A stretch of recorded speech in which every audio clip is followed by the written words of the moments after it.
अदब जदीद, वो पर्चा जो मैंने जोगेश्वरी कॉलेज बम्बई में पढ़ा। मेरे मजमून का उन्वान अदब जदीद। लुत्फ की बात यह है कि मैं इसका मतलब ही नहीं समझता, लेकिन ये ज़माना ही कुछ ऐसा है कि लोग उसी चीज़ के मुताल्लिक बातें करते हैं जिनका मतलब उनकी समझ में नहीं आता। पिछले दिनों गांधी जी ने आगा खान के महल में मौन व्रत रखा। जब लोगों की समझ में ना आया कि वो किस तरह जिंदा रह सकते हैं तो एक नारंगी पैदा कर दी गई। ये नारंगी भी कुछ दिनों बाद नाकाबिले फहम हो गई। बाज आदमी ने कहा कि नारंगी नहीं थी, मौसम्बी थी। बाज ने कहा नहीं, मौसम्बी नारंगी हरगिज नहीं थी, माल्टा था।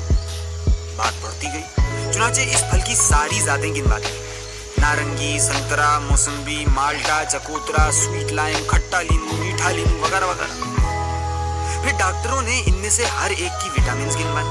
ग़िज़ाइयत को कैलोरीज में तकसीम किया गया। एक बरस में 75 बरस के बुड्ढे को कितनी कैलोरीज की जरूरत होती है, इस पर बहस की गई। और साहब, गांधी जी की ये नारंगी या मौसम्बी जो कुछ भी थी, सादत हसन मंटो, ये मेरा नाम। लेकिन बाज लोग अदब जदीदुल मारूफ, नए अदब यानी तरक्की पसंद अदब को सादत हसन मंटो भी कहते हैं, और जिन्हें सिन्फ़े करख पसंद नहीं वो इसे इस्मत चख्ताई भी कह लेते हैं।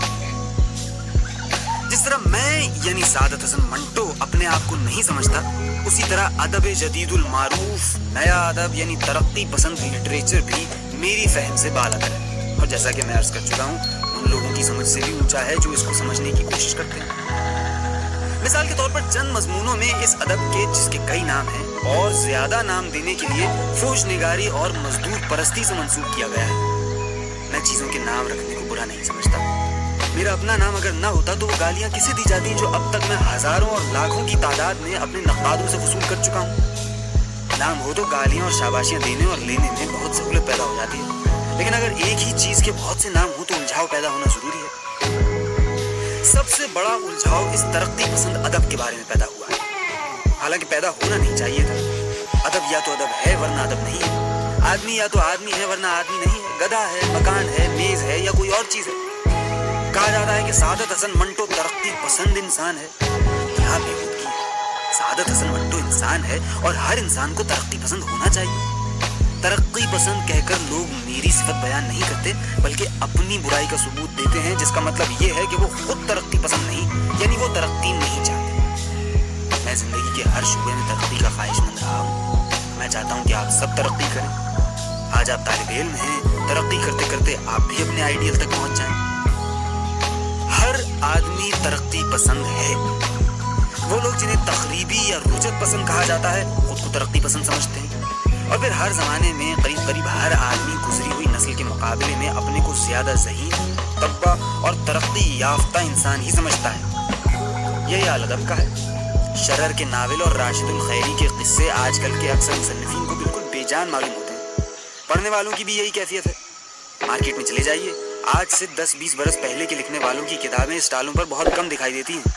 कृष्ण चंद्र, राजेंद्र सिंह बेदी, इस्मत चख्ताई और सादत हसन मंटो की किताबें एम असलम तीरथ राम फिरोजपुरी, सैयद इम्तियाज अली ताज और आबिद अली आबिद के मुकाबले में ज्यादा पढ़ी जाती है, इसलिए कि कृष्ण चंद्र और उसके हम असर नौजवानों ने जिंदगी के नए तजुर्बे बयान किए। आज से 20-25 बरस पहले मुल्क की सियासी और मजलिसी हालत बिल्कुल मुख्तलिफ थी। इसी तरह आप अंदाजा लगा सकते हैं कि 50-60 बरस और पहले कैसी होगी।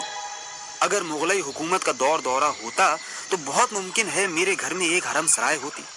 हरम सराय ना होती तो कम से कम एक बीवी घर में होती और 2-3 तवाइफें मेरी मुलाजिमत में होती। मुझे बटेरे में जो ट्रेजेडी सिस्कियां भरती होगी उसको मैं अपने दिल के कानों से सुनूंगा और दूसरों को सुनाऊंगा। चक्की पीसने वाली औरत जो दिन भर काम करती है और रात को इत्मीनान से सो जाती है मेरे अफसानों की हीरोइन नहीं हो सकती। मेरी हीरोइन चकले की एक टकियाई रंडी हो सकती है जो रात को जागती है और दिन को सोते में कभी कभी ये डरावना ख्वाब देखकर उठ बैठती है कि बुढ़ापा उसके दरवाजे पर दस्तक देने आ रहा है। उसके भारी भारी पपोटे जिन पर बरसों की उछटती हुई नींदें मुंजमद हो गई हैं मेरे अफसानों का मौजू बन सकते हैं। उसकी खलाजत, उसकी बीमारियां, उसका चिड़चिड़ापन, उसकी गालियां, ये सब मुझे भाती हैं।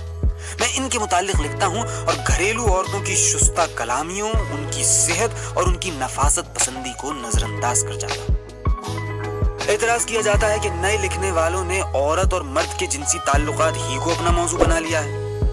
मैं सबकी तरफ से जवाब नहीं दूंगा, अपने मुतालिक इतना कहूंगा कि ये मौजू मुझे पसंद है। क्यों है? बस समझ लीजिए कि मुझ में परवर्जन है, और अगर आप अक्लमंद हैं, चीज़ों के अवाक़िब व अवातिफ अच्छी तरह जांच सकते हैं, तो समझ लेंगे कि ये बीमारी मुझे क्यों लगी। ज़माने के जिस दौर से हम इस वक्त गुजर रहे हैं, अगर आप इससे नावाकिफ हैं तो मेरे अफसाने पढ़िए। अगर आप इन अफसानों को बर्दाश्त नहीं कर सकते तो इसका मतलब है कि ये ज़माना नाकाबिले बर्दाश्त है। मुझ में जो बुराइयां हैं वो इस अहद की बुराइयां हैं। मेरी तहरीर में कोई नक्स नहीं। जिस नक्स को मेरे नाम से मंसूब किया जाता है, दरअसल मौजूदा निज़ाम का नक्स है। मैं हंगामा पसंद नहीं। मैं लोगों के ख्यालात और जज्बात में हिजान पैदा करना नहीं चाहता। मैं तहजीब व तमद्दुन और सोसाइटी की चोली क्या उतारूंगा जो है ही नंगी। मैं उसे कपड़े पहनाने की कोशिश भी नहीं करता, इसलिए कि ये मेरा काम नहीं, दर्जियों का है। लोग मुझे स्याह कलम कहते हैं, लेकिन मैं तख्ता स्याह पर काली चाक से नहीं लिखता, सफेद चाक इस्तेमाल करता हूँ कि तख्ता स्याह की स्याही और भी ज्यादा नुमायां हो जाए। ये मेरा खास अंदाज, खास तर्ज है, जिसे फुहश निगारी, तरक्की पसंदी और खुदा मालूम क्या क्या कुछ कहा जाता है। लानत हो सादत हसन।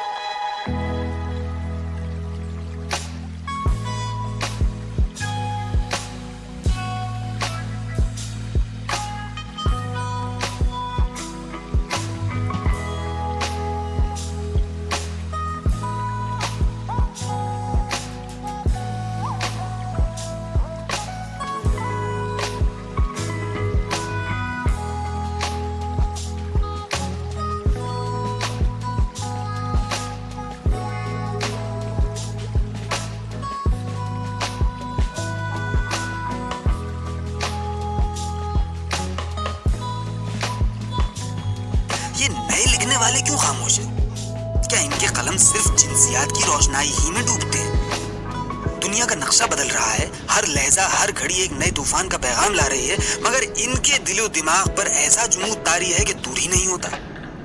मैं फिर दूसरों की तरफ से जवाब नहीं दूंगा। अपने मुताल्लिक अर्ज करना चाहता हूँ कि दुनिया का नक्शा वाकई बदल रहा है, लेकिन अगर मैंने इसके मुताल्लिक कुछ लिख दिया तो मेरा हुलिया भी बदल जाएगा। डरपोक आदमी हूँ, जेल से बहुत डर लगता है। ये जिंदगी जो बसर कर रहा हूँ जेल से कम तकलीफ दे नहीं। अगर इस जेल के अंदर एक और जेल पैदा हो जाए और मुझे उसमें ठूंस दिया जाए तो चुटकियों में मेरा दम घुट जाएगा। जिंदगी से मुझे प्यार है, हरकत का दिलदादा हूँ, चलते फिरते सीने में गोली खा सकता हूँ, लेकिन जेल में खटमल की मौत नहीं मरना चाहता। यहाँ इस प्लेटफार्म पर मजमून सुनाते सुनाते आप सबसे मार खा लूंगा और उफ तक नहीं करूंगा, लेकिन हिंदू मुस्लिम फसाद में अगर कोई मेरा सर फोड़ दे तो मेरे खून की हर बूंद रोती रहेगी। मैं आर्टिस्ट हूँ, ओछे जख्म और भद्दे घाव मुझे पसंद नहीं। जंग के बारे में कुछ लिखूं और दिल में पिस्तौल देखने और उसको छूने की हसरत दबाए किसी तंगो तारीख कोठरी में मर जाऊं, ऐसी मौत से तो यही बेहतर है कि लिखना विखना छोड़कर डेयरी फार्म खोल लूं और पानी मिला दूध बेचना शुरू कर दूं। मैं इस जंग के बारे में कुछ नहीं लिखूं। गोले और तारपीडो तो एक तरफ रहे, मैंने तो आज तक हवाई बंदूक भी नहीं चलाई। बचपन की बात है, हमारे पड़ोस में एक थानेदार रहते थे। उनके पास एक पिस्तौल था। पेटी उतार कर जब वो पलंग पर रखते तो सब बच्चों से कह दिया जाता, देखो उस कमरे में मत जाना, वहां पिस्तौल पड़ा है। कभी कभी हम डरते डरते उस कमरे में चले जाते। दूर खड़े रहकर उस खतरनाक आले की तरफ देखते तो दिल धक धक करने लगता। ऐसा महसूस होता कि पड़े पड़े वो पिस्तौल दग जाएगा। अब बताइए मैं और मेरे दोस्त टैंकों के बारे में क्या लिखेंगे? मुझे चुस्त वर्दी पहनने का शौक नहीं है। पीतल और तांबे के तमगों और कपड़े के रंगीन बिल्लों से मुझे कोई दिलचस्पी नहीं। होटलों में डांस करके, क्लबों में शराब पीकर और टैक्सियों में चूना कक्खा लगी लड़कियों के साथ घूमकर मैं वॉर एफर्ट की मदद करना नहीं चाहता। इससे कहीं ज्यादा दिलचस्प मशागिल मुझे मयसर हैं। मिसाल के तौर पर ये मशगला क्या बुरा है कि मैं हर रोज बम्बई सेंट्रल से गोरेगांव और गोरेगांव से बम्बई सेंट्रल तक बरकी ट्रेन में सैकड़ों वर्दीपोश फौजियों को देखता हूँ जो फतह और नुसरत को और ज्यादा करीब लाने के लिए शराब के नशे में मदहोश या तो टांगे पसारे सो रहे होते हैं या निहायत ही बदनुमा औरतों से मेरी मौजूदगी से गाफिल निहायत ही वाहियात किस्म का रोमांस लड़ाने में मसरूफ होते हैं। मैं इस जंग के बारे में कुछ नहीं लिखूंगा, लेकिन जब मेरे हाथों में पिस्तौल होगा और दिल में ये धड़का नहीं रहेगा कि ये खुद ब खुद चल पड़ेगा, तो मैं इसे लहराता हुआ बाहर निकल जाऊंगा और अपने असली दुश्मन को पहचान कर या तो सारी गोलियां उसके सीने में खाली कर दूंगा या खुद छलनी हो जाऊंगा। इस मौत पर जब मेरा कोई नक्काद ये कहेगा कि पागल था, तो تو میری روح ان لفظوں ہی کو سب سے بڑا تمغہ سمجھ کر اٹھا لے گی اور اپنے سینے پر آویزاں کر لے گی۔ 1 جنوری 1944، سعادت حسن منٹو۔